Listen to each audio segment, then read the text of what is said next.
Ollie, how much pride do you take in you guys leading the SEC in rushing right now?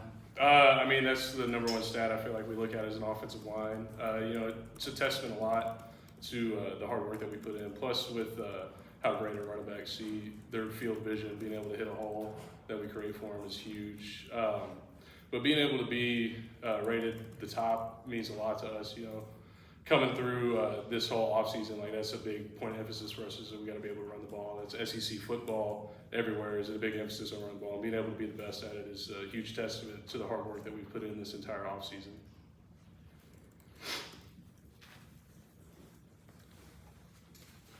Eric?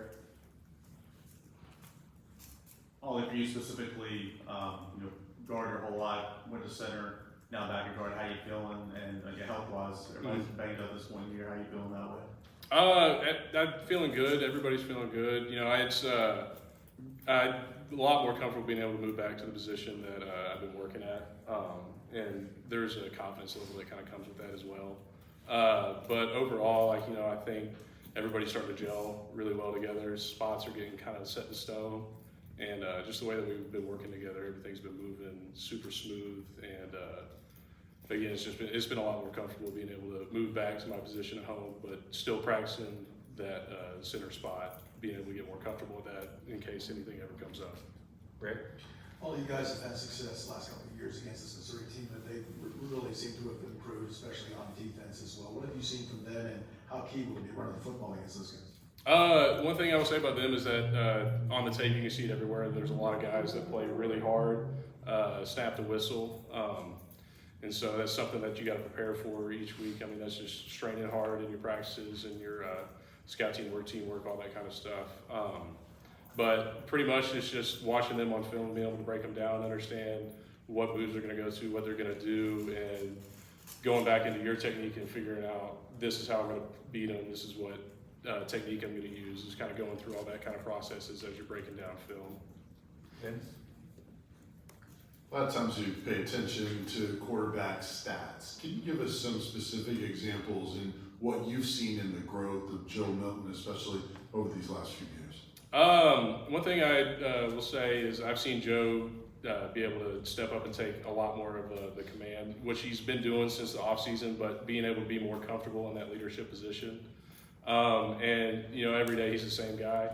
Every day out of practice, every day for a game, he's the same person. So that no matter what's going on, you're going to have consistency from your leader, and that means a lot for everybody up front, because when things go wrong, being able to stay consistent will keep you level-headed throughout everything and be able to just play hard instead of trying to push or force for things to happen that don't need to happen.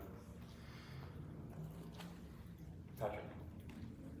You kind of touched on the running backs earlier. What's it been like for you to see Jalen Wright kind of take off and every year continue to get better and better? Now he's having a season. It's been great. Watching his development through the years that I've been at Tennessee has been something that I've enjoyed being able to take part in. But really, it's just like having a three-headed monster at running back. You could put any three of them in there, and they're going to make exceptional plays. Jay Wright he plays hard, and he's a hard teammate to put in there and not be happy with his success. He pushes everybody. He wants the best out of everybody. He's something doesn't go right in practice, he's making sure everybody knows what they're doing. He's a great coach off when he's not in, and his growth to just be able to lead and all that has just been amazing. You've kind of had blocks that have helped him get loose for those big touchdowns last 2 weeks. What kind of interactions does he have when he gets back to the sidelines? I mean, he's always excited. He's always hyping us up and keeping us motivated and confident. When we do good, he compliments us, and when we do good, he does good. So it's a back and forth that just compliments all around.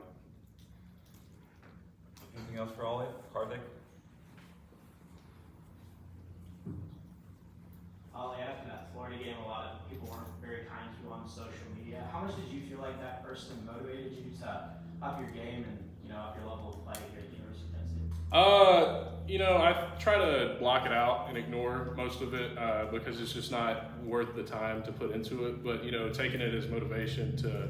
I have a lot of pride in this school and this football team, this program. Growing up as a Tennessee fan and being able to wear the orange, it means a lot to me every Saturday to be out there, going there and play. And I want to be able to play at a level that brings pride to those that are watching me play. And so that's where I take that motivation, is just to be better for those around me, because know how much it means to this city, to this school, to this program to have a successful football team. Anything else? Thanks, Ollie. Appreciate it, man. Thank you all.